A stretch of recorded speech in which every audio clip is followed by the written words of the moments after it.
Hello friends, welcome to lyrical ballets. അപ്പോൾ കുറേ നാളായി വീഡിയോസൊക്കെ അപ്ലോഡ് ചെയ്തിട്ട് and I am extremely sorry for that.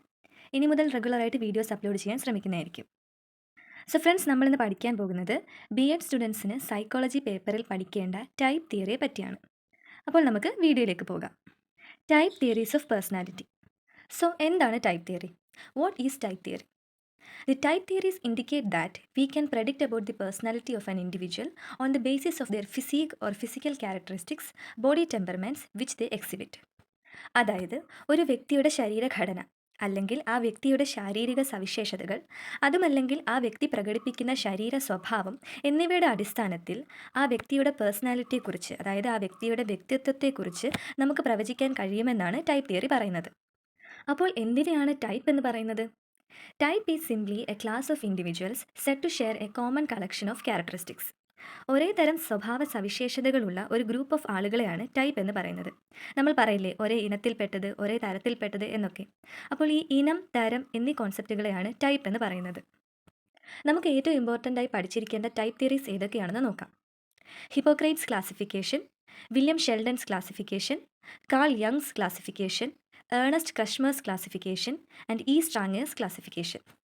So നമുക്ക് ആദ്യം പഠിക്കാനുള്ളത് ഹിപ്പോക്രൈറ്റ്സിൻ്റെ തിയറി ഓഫ് ക്ലാസിഫിക്കേഷൻ ആണ്. ഹിപ്പോക്രൈറ്റ്സ് ആരായിരുന്നു? അദ്ദേഹം ഒരു ഗ്രീക്ക് ഫിസിഷ്യൻ ആയിരുന്നു. ടൈപ്പ് തിയറിയെ പറ്റി ഒരു ആദ്യ അറ്റംപ്റ്റ് അല്ലെങ്കിൽ ഒരു ആദ്യ ശ്രമം നടത്തുന്നത് ഹിപ്പോക്രൈറ്റ്സ് ആണ്. അദ്ദേഹം 400 BC-യിലാണ് ഈ ശ്രമം നടത്തുന്നത്. അദ്ദേഹം പറഞ്ഞത് എന്താണെന്ന് വെച്ച് കഴിഞ്ഞാൽ, ഒരു ഹ്യൂമൻ ബോഡിയിൽ, ഒരു മനുഷ്യ ശരീരത്തിൽ 4 തരത്തിലുള്ള സ്രവങ്ങളുണ്ടെന്നാണ്. അതായത് 4 തരത്തിലുള്ള ബോഡിലി ഫ്ലൂയിഡ്സ്. ഈ ബോഡിലി ഫ്ലൂയിഡ്സിനെ അദ്ദേഹം ഹ്യൂമേഴ്സ് എന്നാണ് വിളിച്ചിരുന്നത്. സോ ആ ബോഡിലി ഫ്ലൂയിഡ്സ് എന്തൊക്കെയാണെന്ന് നമുക്ക് നോക്കാം. ഫസ്റ്റ് വൺ ആണ് blood from heart, second one yellow bile from liver, third one plum എന്ന് പറഞ്ഞു കഴിഞ്ഞാൽ മ്യൂക്കസ്, കഫം, from lungs, and fourth one black bile from kidney. അപ്പോൾ നമ്മുടെ ശരീരത്തിൽ ഏത് ബോഡി ഫ്ലൂയിഡിനാണോ പ്രാധാന്യമുള്ളത് അതിനെ അടിസ്ഥാനമാക്കി അദ്ദേഹം പേഴ്സണാലിറ്റിയെ ക്ലാസിഫൈ ചെയ്തു. അപ്പോൾ ഈ ഓരോ പേഴ്സണാലിറ്റി ടൈപ്പിനും അവരവരുടേതായിട്ടുള്ള സ്പെസിഫിക് ക്യാരക്ടറിസ്റ്റിക്സും ഉണ്ട്. ഇപ്പോൾ ഒരു വ്യക്തിയുടെ ശരീരത്തിൽ ബോഡി ഫ്ലൂയിഡ്സിൻ്റെ പ്രാധാന്യം ബ്ലഡിനാണ് ഉള്ളത് എങ്കിൽ അയാളുടെ പേഴ്സണാലിറ്റി ടൈപ്പാണ് സാങ്ക്വിൻ. യെല്ലോ ബൈൽ ആണെങ്കിൽ കോളറിക്, ഫ്ലം അല്ലെങ്കിൽ മ്യൂക്കസ് ആണെങ്കിൽ ഫ്ലെഗ്മാറ്റിക്, ബ്ലാക്ക് ബൈൽ ആണെങ്കിൽ മെലങ്കോളിക്. അപ്പോൾ ഹിപ്പോക്രൈറ്റ്സ് പറഞ്ഞത് എന്താണെന്ന് വെച്ചാൽ, ഈ ബോഡിലി ഫ്ലൂയിഡ്സിൻ്റെ ഡിഫറെൻറ്റ് കോമ്പോസിഷൻസ് കാരണമാണ് ഒരു വ്യക്തിയുടെ വ്യക്തിത്വം അല്ലെങ്കിൽ പേഴ്സണാലിറ്റി രൂപപ്പെടുന്നത് എന്നാണ്. നമുക്കിനി ഓരോ പേഴ്സണാലിറ്റി ടൈപ്സിൻ്റെയും ക്യാരക്ടറിസ്റ്റിക്സ് നോക്കാം. ഫസ്റ്റ് വൺ ആണ് സാങ്ക്വിൻ പേഴ്സണാലിറ്റി. അപ്പോൾ സാങ്ക്വിൻ പേഴ്സണാലിറ്റിയിൽ ഏത് ബോഡി ഫ്ലൂയിഡിൻ്റെ ഡോമിനൻസ് ആണുള്ളത്? ബ്ലഡിൻ്റെയാണ്. അവരുടെ ക്യാരക്ടറിസ്റ്റിക്സ് ആണ്, അവർ ഭയങ്കര ആക്റ്റീവ് ആയിരിക്കും, ഹാപ്പി ആൻഡ് ഹോപ്പ്ഫുൾ ആയിരിക്കും, സോഷ്യൽ ആയിരിക്കും, അതായത് ആളുകളുമായിട്ട് കൂടുതൽ നന്നായിട്ട് ഇടപഴകുന്നവരായിരിക്കും, എന്തൂസിയാസ്റ്റിക് ആയിരിക്കും, ഉത്സാഹമുള്ളവരായിരിക്കും, അതുപോലെ തന്നെ അഡ്വഞ്ചർ ഇഷ്ടപ്പെടുന്നവരുമായിരിക്കും. രണ്ടാമത്തേതാണ് കോളറിക് പേഴ്സണാലിറ്റി. കോളറിക് പേഴ്സണാലിറ്റിയിൽ ഡോമിനൻസ് യെല്ലോ ബൈലിനാണുള്ളത്. അവരുടെ ക്യാരക്ടറിസ്റ്റിക്സ് ആണ്, അവർ വളരെ ദേഷ്യമുള്ളവരായിരിക്കും, അതായത് അവർ ആംഗ്രി ആൻഡ് ഈസിലി ഇറിറ്റബിൾ ആയിരിക്കും. അതുപോലെ തന്നെ അവർ ഇൻഡിപെൻഡൻറ്റ് ആൻഡ് ഡിസിസീവ് ആയിരിക്കും, അവർക്കൊരു ആക്റ്റീവ് ഇമാജിനേഷൻ ഉണ്ടായിരിക്കും, അതുപോലെ തന്നെ അവർ ഗോൾ ഡയറക്റ്റഡ് ആയിരിക്കും, അതായത് അവർക്ക് അവരുടേതായിട്ടുള്ള ലക്ഷ്യങ്ങളുണ്ടായിരിക്കും. അടുത്തതാണ് ഫ്ലെഗ്മാറ്റിക് പേഴ്സണാലിറ്റി. ഫ്ലെഗ്മാറ്റിക് പേഴ്സണാലിറ്റിയിൽ ഡോമിനൻസ് ഫ്ലമ്മിനാണ്, അതായത് മ്യൂക്കസിനാണുള്ളത്. അവരുടെ ക്യാരക്ടറിസ്റ്റിക്സ് ആണ്, അവർ വളരെ ശാന്ത സ്വഭാവമുള്ളവരായിരിക്കും, അവർ പീസ്ഫുൾ ആൻഡ് കാം ആയിരിക്കും, slow and kind of lazy people ആയിരിക്കും, അവരിൽ കുറേ പേർ ഡിപ്ലോമാറ്റ്സ് ഉണ്ടാകാം, അതുപോലെ തന്നെ അവർ വളരെ കൈൻഡ് ആയിരിക്കും, റിലാക്സ്ഡ് ആയിരിക്കും. And the fourth one is melancholic type of personality. Melancholic ടൈപ്പിൽ ഡോമിനൻസ് ബ്ലാക്ക് ബൈലിനായിരിക്കും. അവരുടെ ക്യാരക്ടറിസ്റ്റിക്സ് ആണ്, അവർ വളരെ ഡിപ്രസ്ഡ് ആയിരിക്കും, ഡിജക്റ്റഡ് ആയിരിക്കും, അതായത് നിരാശയുള്ളവരായിരിക്കും, അതുപോലെ തന്നെ അവർ പെസിമിസ്റ്റിക് ആയിരിക്കും, അശുഭാപ്തി വിശ്വാസികളും ആയിരിക്കും. അപ്പോൾ നമുക്ക് ഇത്രയുമാണ് ഹിപ്പോക്രൈറ്റ്സിൻ്റെ പേഴ്സണാലിറ്റി ടൈപ്സിൽ പഠിക്കാനുള്ളത്. അപ്പോൾ നമ്മൾ ഏതൊക്കെ പേഴ്സണാലിറ്റി ടൈപ്സ് പഠിച്ചു? സാങ്ക്വിൻ, കോളറിക്, മെലങ്കോളിക് ആൻഡ് ഫ്ലെഗ്മാറ്റിക്. ഇനി നമുക്ക് ഷെൽഡൻസ് തിയറി ഓഫ് പേഴ്സണാലിറ്റിയെ പറ്റി പഠിക്കാം. നമ്മുടെ ടോപ്പിക്കിലേക്ക് കടക്കുന്നതിന് മുമ്പ് ഞാൻ നിങ്ങളൊരു പിക്ചർ കാണിക്കാം. ഈ പിക്ചർ നിങ്ങൾ നന്നായിട്ടൊന്ന് ഒബ്സർവ് ചെയ്യണം. അപ്പോൾ ഈ പിക്ചറിൽ നിന്ന് നിങ്ങൾക്ക് എന്ത് മനസ്സിലായി? അതായത് നമ്മൾ പുറമേ കാണുന്നത് പോലെയല്ല പലതിൻ്റെയും ഉള്ളിലുള്ളത്. നമ്മൾ പുറമേയുള്ള അപ്പിയറൻസ് കണ്ട് ഒന്നിനെയും, അതായത് ഏതൊരു കാര്യമായിക്കോട്ടെ, ഒന്നിനെയും നമ്മൾ വിലയിരുത്തരുത്. അപ്പിയറൻസ് പലപ്പോഴും നമ്മളെ ചതിച്ചേക്കാം. അതുകൊണ്ട് തന്നെ അപ്പിയറൻസ് ഈസ് ഡിസെപ്റ്റീവ്. പക്ഷേ ഇതിന് എക്സെപ്ഷണൽ കേസസും ഉണ്ട് കേട്ടോ. ഒരു വ്യക്തിയുടെ പുറമേയുള്ള അപ്പിയറൻസ് അല്ലെങ്കിൽ അയാളുടെ ഫിസിക്കൽ സ്ട്രക്ചർ വെച്ച് പേഴ്സണാലിറ്റിയെ ക്ലാസിഫൈ ചെയ്ത സൈക്കോളജിസ്റ്റാണ് William Herbert Sheldon. Sheldon was an American psychologist and a watcher of people. അദ്ദേഹം ആളുകളെ വളരെ ക്ലോസ് ആയിട്ട് ഒബ്സർവ് ചെയ്തിരുന്നു. എന്നിട്ട് ഈ ഒബ്സർവേഷൻസിൽ നിന്നും അദ്ദേഹം ഒരു തിയറി ഫോം ചെയ്തു. പേഴ്സണാലിറ്റിയെ പറ്റി അദ്ദേഹം ഒരു തിയറി ഫോം ചെയ്തു. എന്നിട്ട് ഈ തിയറിയെ അദ്ദേഹം 2 ഡോക്യുമെൻറ്റ്സ് ആയിട്ട് പബ്ലിഷ് ചെയ്തു. ആ വർക്ക്സ് ആണ് the varieties of human physique and the varieties of temperament. ഇപ്പോൾ നിങ്ങൾ വണ്ടർ ചെയ്യുന്നുണ്ടാകും, എന്തിനാണ് ഷെൽഡൻ ഇങ്ങനൊരു സ്റ്റീരിയോ ടൈപ്പിംഗ് നടത്തിയത്? എന്തിനാണ് ആളുകളുടെ ഫിസിക്കൽ അപ്പിയറൻസിനെ വെച്ച് അവരുടെ പേഴ്സണാലിറ്റിയെ ഡിഫൈൻ ചെയ്തത്? ഇതിനൊരു ആൻസർ ഉണ്ട്. ഷെൽഡൻ ക്രിമിനോളജിയിൽ ഭയങ്കര ഇൻട്രസ്റ്റ് ഉള്ള ഒരാളായിരുന്നു. അദ്ദേഹം ക്രിമിനൽസിൻ്റെ ബിഹേവിയർ പഠിക്കാൻ വേണ്ടിയിട്ടാണ് ഇങ്ങനെയൊരു തിയറി കൊണ്ടുവരുന്നത്. അദ്ദേഹം പറയുന്നത് എന്താണെന്ന് വെച്ച് കഴിഞ്ഞാൽ, ഒരാളുടെ പേഴ്സണാലിറ്റി അയാളുടെ ബോഡി ടൈപ്പുമായിട്ട് കണക്റ്റഡ് ആണെന്നാണ് അദ്ദേഹം പറഞ്ഞത്. അദ്ദേഹം പറഞ്ഞത് എന്താണെന്ന് വെച്ചാൽ, ഒരു ഫാറ്റ് പേഴ്സൺ വളരെ ഔട്ട് ഗോയിങ്ങും അതുപോലെ തന്നെ റിലാക്സ്ഡ് കൈൻഡ് ഓഫ് പേഴ്സണാലിറ്റി ആയിരിക്കുമെന്നാണ്.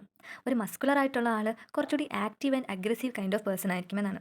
അതുപോലെ തന്നെ സ്ലിം ആയിട്ടുള്ള ആൾ കുറച്ചുകൂടി ക്വയറ്റും അതുപോലെ തന്നെ വീക്ക് ആയിട്ടുള്ള ആളുമാണെന്നാണ് പറഞ്ഞത്. സോ വില്യം ഷെൽഡൻ ബോഡി ടൈപ്സിൻ്റെ അടിസ്ഥാനത്തിൽ പേഴ്സണാലിറ്റിയെ 3 ടൈപ്സ് ആക്കി ക്ലാസിഫൈ ചെയ്തു: എൻഡോമോർഫ്സ്, എക്ടോമോർഫ്സ് ആൻഡ് മീസോമോർഫ്സ്. നമുക്കിനി ഈ ഓരോ പേഴ്സണാലിറ്റി ടൈപ്സിനെ പറ്റിയും പഠിക്കാം. So first one is endomorphic type of personality. Endomorphs എന്ന് കേൾക്കുമ്പോഴേ മോട്ടു പത്ലുവിനെ ആലോചിക്കുക. എൻഡോമോർഫ്സ് പൊതുവെ സോഫ്റ്റ് ആൻഡ് റൗണ്ട് ആയിരിക്കും. അവരെ വിസറോട്ടോണിക് എന്നും വിളിക്കാറുണ്ട്. അവർക്ക് wide hips and narrow shoulders ആണുള്ളത്. അവർക്കൊരു പിയർ ഷേപ്പാണുള്ളത്. ഒരു പിയറിൻ്റെ ഷേപ്പിലാണ് പൊതുവെ എൻഡോമോർഫ്സ് കാണപ്പെടുന്നത്. അവർക്ക് കൂടുതലും അവരുടെ ബോഡിയിൽ ഫാറ്റ് സ്പ്രെഡ് ചെയ്തിട്ടുണ്ട്. ഏറ്റവും കൂടുതൽ അവർക്ക് അപ്പർ ആംസിലും തൈസിലും വളരെ കൂടുതൽ ഫാറ്റ് ഉണ്ട്. അവർക്ക് സ്ലിം ആംഗിൾസും റിസ്റ്റും. അതുപോലെ തന്നെ അവരെ ബാരൽ ഓഫ് ഫൺ പേഴ്സൺ എന്നാണ് വിളിക്കുന്നത്. നമ്മൾ ചിരിക്കുടുക്ക എന്നൊക്കെ പറയില്ലേ, അത് ഈ എൻഡോമോർഫ്സിനെ പറ്റിയാണ്. സൈക്കോളജിക്കലി എൻഡോമോർഫ്സ് വളരെ സോഷ്യബിൾ ആയിട്ടുള്ള ആളുകളാണ്. അവർക്ക് തമാശകൾ ഒത്തിരി ഇഷ്ടമാണ്, ഫൺ ലവിങ് ആണ്. അതുപോലെ തന്നെ അവർക്ക് ഫുഡ് ഭയങ്കര ഇഷ്ടമാണ്. അവർക്ക് അങ്ങനെ പെട്ടെന്ന് ദേഷ്യമൊന്നും വരാറില്ല. അതുകൊണ്ട് തന്നെ അവർ ഈവൻ ടെമ്പേർഡ് ആണ്. അവർ നല്ല തമാശ പറയുന്നവരാണ്, ഗുഡ് ഹ്യൂമേർഡ് ആണ്. അതുപോലെ തന്നെ അവർ വളരെ റിലാക്സ്ഡ് ആയിട്ടുള്ള പേഴ്സണാലിറ്റീസാണ്. അവർക്ക് കംഫർട്ട് ഭയങ്കര ഇഷ്ടമാണ്. അതുപോലെ തന്നെ അവർക്ക് അഫെക്ഷനും വളരെയധികം ആഗ്രഹിക്കുന്ന ആളുകളാണ് എൻഡോമോർഫ്സ്. എൻഡോമോർഫ്സിൻ്റെ ക്രിമിനൽ ടെൻഡൻസിയെ പറ്റി നോക്കുമ്പോൾ, എൻഡോമോർഫ്സ് മെൻ്റലി ഇല്ലായിട്ടുള്ള ആളുകളാണെന്നാണ് ഷെൽഡൻ പറയുന്നത്. അതുകൊണ്ട് തന്നെ അവരുടെ ക്രിമിനൽ ടെൻഡൻസീസ് വളരെ ലോ ആണ്. Next one is ectomorphic type of personality. Ectomorphs മെലിഞ്ഞ ശരീരപ്രകൃതി ഉള്ളവരും അതുപോലെ തന്നെ നീളമുള്ളവരുമാണ്. They are thin and tall. Ectomorphic type of പേഴ്സണാലിറ്റിയുടെ ഒരു പെർഫെക്റ്റ് എക്സാമ്പിളാണ് മോട്ടു പത്ലുവിലെ പത്ലു. ഇവരെ സെറിബ്രോട്ടോണിക് എന്നും വിളിക്കാറുണ്ട്. ഇവർ എൻഡോമോർഫ്സിൻ്റെ കംപ്ലീറ്റ് ഓപ്പോസിറ്റ് ആണ്. അവർക്ക് നാരോ ഷോൾഡേഴ്സും ഹിപ്സുമാണ് ഉള്ളത്. അതുപോലെ തന്നെ അവർക്ക് വളരെ തിന്നായിട്ടുള്ള ഒരു നാരോ ഫേസും ഒരു വലിയ ഫോർഹെഡും അവർക്കുണ്ട്. അതുപോലെ തന്നെ അവർക്ക് തിൻ ആൻഡ് നാരോ ചെസ്റ്റും അബ്ഡമനും ലെഗ്സും ആംസും ഒക്കെയാണ്. അവരുടെ ശരീരത്തിൽ കുറച്ച് ബോഡി ഫാറ്റേ ഉള്ളൂ. അവർ എൻഡോമോർഫ്സിനെ പോലെ ഫുഡ് കഴിക്കുമെങ്കിലും അവർക്കങ്ങനെ വണ്ണം വയ്ക്കാറില്ല. സൈക്കോളജിക്കലി എക്ടോമോർഫ്സ് വളരെ സെൽഫ് കോൺഷ്യസ് ആയിട്ടുള്ള, പ്രൈവറ്റ് ആയിട്ടുള്ള, അതുപോലെ തന്നെ ഇൻട്രോവേർട്ടഡ് ആയിട്ടുള്ള ആളുകളാണ്. അവർ വളരെ സോഷ്യലി ആങ്ഷ്യസ് ആയിരിക്കും, ഇൻഹിബിറ്റഡ് ആയിരിക്കും. അതുപോലെ തന്നെ അവർക്ക് കലാവാസന ഉള്ളവരായിരിക്കും, വളരെ ഡീപ്പായിട്ട് ചിന്തിക്കുന്നവരായിരിക്കും, അതായത് ഇൻറ്റൻസ് ആയിട്ടുള്ള ചിന്താഗതി ഉള്ളവരായിരിക്കും. അവർ ഇമോഷണലി റെസ്ട്രെയിൻഡ് ആയിരിക്കും, തോട്ട്ഫുൾ ആയിരിക്കും, അതുപോലെ തന്നെ ഫിയർഫുൾ ആൻഡ് വിഡ്രോയിങ് ആയിരിക്കും. എക്ടോമോർഫ്സിന് വേറൊരു ഗുഡ് എക്സാമ്പിളാണ് ബിഗ് ബാങ് തിയറിയിലെ ഷെൽഡൻ എന്ന ക്യാരക്ടർ. എക്ടോമോർഫ്സിൻ്റെ ക്രിമിനൽ ടെൻഡൻസിയെ പറ്റി പറയുകയാണെങ്കിൽ, എക്ടോമോർഫ്സ് കൂടുതലും സൂയിസൈഡൽ ടെൻഡൻസി ഉള്ളവരാണെന്നാണ് പറയുന്നത്. അതുപോലെ തന്നെ അവരുടെ ക്രിമിനൽ ടെൻഡൻസി മീസോമോർഫ്സിനെക്കാട്ടിലും കുറവായിരിക്കും, അതുപോലെ തന്നെ എൻഡോമോർഫ്സിനെക്കാട്ടിലും കൂടുതലായിരിക്കുമെന്നാണ് വില്യം ഷെൽഡൻ പറയുന്നത്. ഇനി മൂന്നാമത്തെ ടൈപ്പ് ഓഫ് പേഴ്സണാലിറ്റിയാണ് മീസോമോർഫ്സ്. സോ ഈ പിക്ചേഴ്സിൽ നിന്ന് തന്നെ നിങ്ങൾക്ക് മനസ്സിലായിട്ടുണ്ടാകും, മീസോമോർഫ്സിൻ്റെ ബോഡി ടൈപ്പ് എന്ന് പറഞ്ഞു കഴിഞ്ഞാൽ വളരെ മസ്കുലർ ആയിട്ടുള്ള, സ്ട്രോങ് ആയിട്ടുള്ള ബോഡി ടൈപ്പ് ആണെന്ന്. സോ മീസോമോർഫിക് ടൈപ്പ് ഓഫ് പേഴ്സണാലിറ്റി ഉള്ളവർ വളരെ മസ്കുലർ ആയിട്ടുള്ള, സ്ട്രോങ് ആയിട്ടുള്ള ആളുകളാണ്. ഇവരുടെ ബോഡി ടൈപ്പ് എൻഡോമോർഫ്സിൻ്റെയും എക്ടോമോർഫ്സിൻ്റെയും ഒരു ഇടയ്ക്കാണ് വരുന്നത്. ഇവരെ സൊമാറ്റോടോണിക് എന്നും വിളിക്കാറുണ്ട്. ഫിസിക്കലി അവർക്കൊരു അട്രാക്റ്റീവ് ആയിട്ടുള്ള, എല്ലാവരും ആഗ്രഹിക്കുന്ന ഒരു ഡിസൈറബിൾ ബോഡിയാണുള്ളത്. അവർക്ക് large head, broad shoulders and narrow waist ആണുള്ളത്. ഒരു വെഡ്ജ് ഷേപ്ഡ് വേസ്റ്റ് ആണ് അവർക്കുള്ളത്. അവർക്ക് സ്ട്രോങ് മസ്കുലർ ബോഡി, strong forearms and thighs. അതുപോലെ തന്നെ അവരുടെ ശരീരത്തിൽ ഫാറ്റിൻ്റെ അളവ് വളരെ കുറവാണ്. അതുപോലെ തന്നെ അവരുടെ ബോഡി വെൽ പ്രപ്പോർഷൻഡ് ആണ്. സൈക്കോളജിക്കലി നോക്കുമ്പോൾ മീസോമോർഫ്സ് വളരെ അഡ്വഞ്ചറസ് ആയിട്ടുള്ള, കറേജിയസ് ആയിട്ടുള്ള ആളുകളാണ്. അവർ മറ്റുള്ളവരുടെ അഭിപ്രായങ്ങൾക്കൊന്നും ചെവി കൊടുക്കാറില്ല. അവർ ബോൾഡ് ആയിട്ടുള്ള ആളുകളാണ്. അവർക്ക് ഫിസിക്കൽ ആക്ടിവിറ്റീസിനോട് വളരെ താല്പര്യമുണ്ടായിരിക്കും. അതുപോലെ തന്നെ അവർ വളരെ കോമ്പറ്റീറ്റീവ് ആയിരിക്കും. അവർക്ക് പവർ അല്ലെങ്കിൽ ഡോമിനൻസ് എന്നീ കാര്യങ്ങളോട് വളരെ വലിയ ഒരു ആഗ്രഹമുണ്ടായിരിക്കും. അതുപോലെ തന്നെ അവർ റിസ്ക് എടുക്കാൻ താല്പര്യമുള്ളവരുമായിരിക്കും. മീസോമോർഫ്സിൻ്റെ ക്രിമിനൽ ടെൻഡൻസി വളരെ കൂടുതലാണ്. കൂടുതലും കുറ്റകൃത്യങ്ങളിൽ ഏർപ്പെട്ടിരുന്നത് മീസോമോർഫ്സ് ആണ്. അപ്പോൾ ഷെൽഡൻ്റെ ഒബ്സർവേഷൻസിൽ നിന്നും ഷെൽഡൻ മനസ്സിലാക്കിയ കാര്യമാണ് കൂടുതലും ക്രിമിനൽസ് മീസോമോർഫ്സ് ആയിരുന്നു. കാരണം വയലൻറ്റ് ക്രൈംസ് കമ്മിറ്റ് ചെയ്തിരുന്നത് സ്ട്രോങ് മെൻ ആയിരുന്നു. നമുക്കിനി ഷെൽഡൻ്റെ തിയറിയെ പറ്റിയുള്ള ക്രിറ്റിസിസം എന്തൊക്കെയാണെന്ന് നോക്കാം. It is unreliable. നമുക്ക് ഈ തിയറിയെ കംപ്ലീറ്റ് ആയിട്ട് വിശ്വസിക്കാൻ കഴിയില്ല. കാരണം ഒരാളുടെ പേഴ്സണാലിറ്റി അയാളുടെ ബോഡി ടൈപ്പുമായിട്ട് കണക്റ്റഡ് ആയിരിക്കണമെന്നില്ല. അതുപോലെ തന്നെ നമുക്ക് ഈ തിയറിയെ ജനറലൈസ് ചെയ്യാനും കഴിയില്ല. Because we can't state that A person with a certain body type will necessarily have A certain type of personality. So നമുക്ക് ഒന്നുകൂടി ഈ തിയറി ഒന്ന് സമ്മപ്പ് ചെയ്യാം. ഷെൽഡൻ്റെ 3 പേഴ്സണാലിറ്റി ടൈപ്സ് എന്തൊക്കെയാണ്? Ectomorphs, endomorphs and mesomorphs. എല്ലാവർക്കും മനസ്സിലായല്ലോ അല്ലേ? നമുക്കിനി നെക്സ്റ്റ് തിയറിയിലേക്ക് പോകാം. Carl Jung's theory of personality. Carl Gustav യങ് ഒരു സ്വിസ് സൈക്യാട്രിസ്റ്റ് ആയിരുന്നു. യങ്ങും സിഗ്മണ്ട് ഫ്രോയിഡും വളരെ ക്ലോസ് ആയിട്ട് വർക്ക് ചെയ്തവരാണ്. അപ്പോൾ അവരുടെ ഈ ക്ലോസ്നെസ് കാരണം തന്നെ സിഗ്മണ്ട് ഫ്രോയിഡ് യങ്ങിനെ ക്രൗൺ പ്രിൻസ് എന്നും ബിലവഡ് സൺ എന്നും അഡ്രസ്സ് ചെയ്തു. പക്ഷേ ഇവർ തമ്മിലുണ്ടായ ഐഡിയോളജിക്കൽ ഡിഫറൻസസ് കാരണം കാൾ യങ് ഒരു സെപ്പറേറ്റ് സ്കൂൾ ഓഫ് സൈക്കോളജി തുടങ്ങി. അതാണ് അനലിറ്റിക്കൽ സൈക്കോളജി. കാൾ യങ് ഒരു വ്യക്തി സമൂഹവുമായിട്ട് എങ്ങനെ ഇടപഴകുന്നു എന്നതിനെ അടിസ്ഥാനമാക്കിയിട്ടാണ് പേഴ്സണാലിറ്റിയെ ക്ലാസിഫൈ ചെയ്തത്. അദ്ദേഹം അങ്ങനെ പേഴ്സണാലിറ്റിയെ 3 തരമായി ക്ലാസിഫൈ ചെയ്തു: introverts, extroverts and ambiverts. So ആദ്യത്തെ ക്ലാസിഫിക്കേഷനാണ് introverts. Introverts gets stimulation from within. ഇൻട്രോവേർട്സിന് അവരുടേതായിട്ടുള്ളൊരു എനർജി, ഒരു സ്റ്റിമുലേഷൻ ലഭിക്കുന്നത് അവരുടെ ഉള്ളിൽ നിന്ന് തന്നെയാണ്. They are more interested in the inner world of thoughts and feelings than in the outer world of affairs and actions.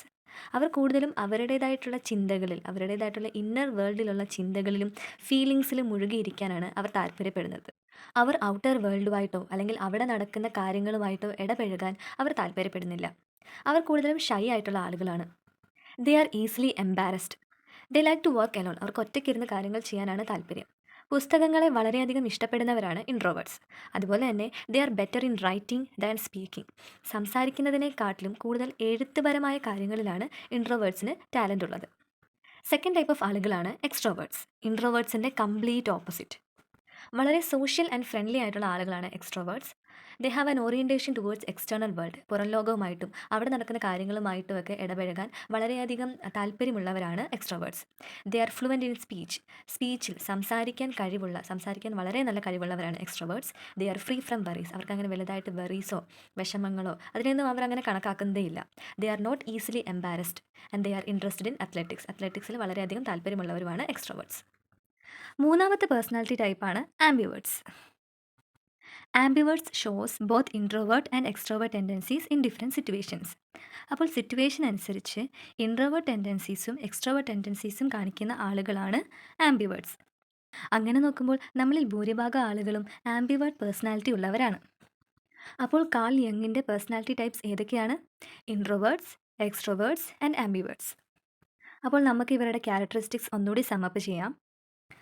ഇൻട്രോവേർട്സിൻ്റെ thinking നോക്കുമ്പോൾ ഇൻട്രോവേർട്സ് പൊതുവെ കോൺറ്റംപ്ലേറ്റീവ് ആയിരിക്കും. അതായത് ഭയങ്കരമായിട്ട് ചിന്തിച്ചുകൊണ്ടിരിക്കുന്നവരായിരിക്കും. അവർ അവരുടെ മൈൻഡിനെ വളരെയധികം എക്സ്പ്ലോർ ചെയ്യും. അവർ തിയറിറ്റിക്കലായിരിക്കും, അതുപോലെ തന്നെ ഇൻഡിപെൻഡൻറ്റും ആയിരിക്കും.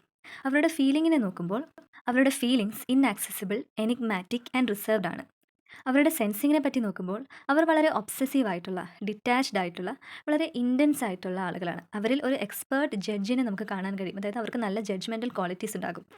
അവരുടെ ഇൻറ്റ്യൂഷൻ, അവർ വളരെ ഐഡിയലിസ്റ്റിക് ആയിട്ടുള്ള ആളുകളായിരിക്കും. അവരിലൊരു വിഷനറി ഉണ്ടാകാം. അതുപോലെ തന്നെ അവർ ഈസ്റ്ററിക് ആയിട്ടുള്ള ആളുകളായിരിക്കും. അതുപോലെ തന്നെ മിസ്റ്റിക്കലായിട്ടുള്ള ആളുകളായിരിക്കും. ഇനി എക്സ്ട്രോവേർട്സിൻ്റെ തിങ്കിങ്ങിനെ പറ്റി നോക്കുമ്പോൾ അവർ വളരെ അനലിറ്റിക്കൽ ആയിട്ടുള്ള ആളുകളായിരിക്കും. അവർ നല്ല സ്ട്രാറ്റജിക് ആയിട്ടുള്ള ആളുകളായിരിക്കും. അവർ വളരെ പ്ലാൻ ചെയ്യാനും ഓർഗനൈസ് ചെയ്യാനും ഒക്കെ കഴിവുള്ള ആളുകളായിരിക്കും. ഇനി അവരുടെ ഫീലിങ്സിനെ പറ്റി നോക്കുമ്പോൾ അവർ വളരെ സോഷ്യൽ ആയിട്ടുള്ള, സെൻറ്റിമെൻ്റൽ ആയിട്ടുള്ള ആളുകളായിരിക്കും. അവരുടെ സെൻസിങ്ങോ അവർ പ്രാക്ടിക്കൽ ആയിട്ടുള്ള, ഡൗൺ ടു എർത്ത് ആയിട്ടുള്ള, കൂൾ ഹെഡഡ് ആയിട്ടുള്ള ആളുകളായിരിക്കും. എല്ലാ കാര്യങ്ങളിലും അവരുടെ ഒരു ആക്റ്റീവ് പാർട്ടിസിപ്പേഷൻ നമുക്ക് കാണാൻ കഴിയും. ഇനി അവരുടെ ഇൻറ്റ്യൂഷൻ, അവർ വളരെ ഇന്നവേറ്റീവ് ആയിട്ടുള്ള, അഡ്വഞ്ചറസ് ആയിട്ടുള്ള ആളുകളായിരിക്കും. ഇനി ആംബിവേർട്സിൻ്റെ ഫീച്ചേഴ്സ് നോക്കാം. Ambivert is someone who has qualities of both introverts and extroverts and switches into either mode depending on the context. ഇപ്പോൾ ഇൻട്രോവേർട്ട് ക്വാളിറ്റീസും എക്സ്ട്രോവേർട്ട് ക്വാളിറ്റീസും രണ്ടുമുള്ള ടൈപ്പ് ഓഫ് ആളുകളാണ് ആംബിവേർട്സ്. അപ്പോൾ കോണ്ടെക്സ്റ്റിനനുസരിച്ച് അല്ലെങ്കിൽ സിറ്റുവേഷൻ അനുസരിച്ച് അവർ അവരുടെ ഈ 2 ക്വാളിറ്റീസും, അതായത് ഇൻട്രോവേർട്ട് ക്വാളിറ്റീസും എക്സ്ട്രോവേർട്ട് ക്വാളിറ്റീസും അങ്ങോട്ടും ഇങ്ങോട്ടും മാറ്റിക്കൊണ്ടേയിരിക്കും. അതുകൊണ്ട് തന്നെ they have a balance in the middle of the extrovert introvert spectrum. അവർക്ക് ഈ 2 ക്വാളിറ്റീസിനിടയിലും ഒരു ബാലൻസ് ചെയ്ത് നിൽക്കാൻ കഴിയും. They are able to adapt to situations easily. സാഹചര്യങ്ങളോട് അല്ലെങ്കിൽ സിറ്റുവേഷൻസിനോട് അവർക്ക് പെട്ടെന്ന് തന്നെ അഡാപ്റ്റ് ചെയ്യാൻ കഴിയും, പൊരുത്തപ്പെടാൻ കഴിയും. They demonstrate consistent behaviour and they tend to be level headed and emotionally stable. വളരെ ഇമോഷണലി സ്റ്റേബിൾ ആയിട്ടുള്ള, ലെവൽ ഹെഡഡ് ആയിട്ടുള്ള ആളുകളായിരിക്കും. അതായത് കാം ആൻഡ് സെൻസിബിൾ ആയിട്ടുള്ള ആളുകളായിരിക്കും. സോ ഫ്രണ്ട്സ്, യങ്ങിൻ്റെ തിയറി വളരെ ഇമ്പോർട്ടൻ്റ് ആണ്. ഇത് പരീക്ഷയ്ക്ക് ഒരുപാട് തവണ ചോദിച്ചിട്ടുണ്ട്. അതുകൊണ്ട് ഇൻട്രോവേർട്സിൻ്റെയും എക്സ്ട്രോവേർട്സിൻ്റെയും ആംബിവേർട്സിൻ്റെയും ഒക്കെ ക്യാരക്ടറിസ്റ്റിക്സ് നിങ്ങൾ നല്ലതായിട്ട് അറിഞ്ഞിരിക്കണം. സോ ഫ്രണ്ട്സ്, നിങ്ങൾക്ക് ഈ 3 തിയറീസും മനസ്സിലായി എന്ന് വിശ്വസിക്കുന്നു. ഇനി സ്പ്രാങ്ങറിൻ്റെയും ക്രഷ്മറിൻ്റെയും ടൈപ്പ് തിയറിയെ പറ്റി പറയാനുണ്ട്. അതൊരു സെപ്പറേറ്റ് വീഡിയോ ആയിട്ട് ചെയ്യുന്നതായിരിക്കും. നിങ്ങൾക്ക് എന്തെങ്കിലും സജഷൻസോ അല്ലെങ്കിൽ എന്തെങ്കിലും സംശയങ്ങളോ ഉണ്ടെങ്കിൽ കമൻറ്റ് ബോക്സിൽ രേഖപ്പെടുത്തുക. അപ്പോൾ നമുക്ക് അടുത്ത വീഡിയോയുമായി വീണ്ടും കാണാം. ബൈ.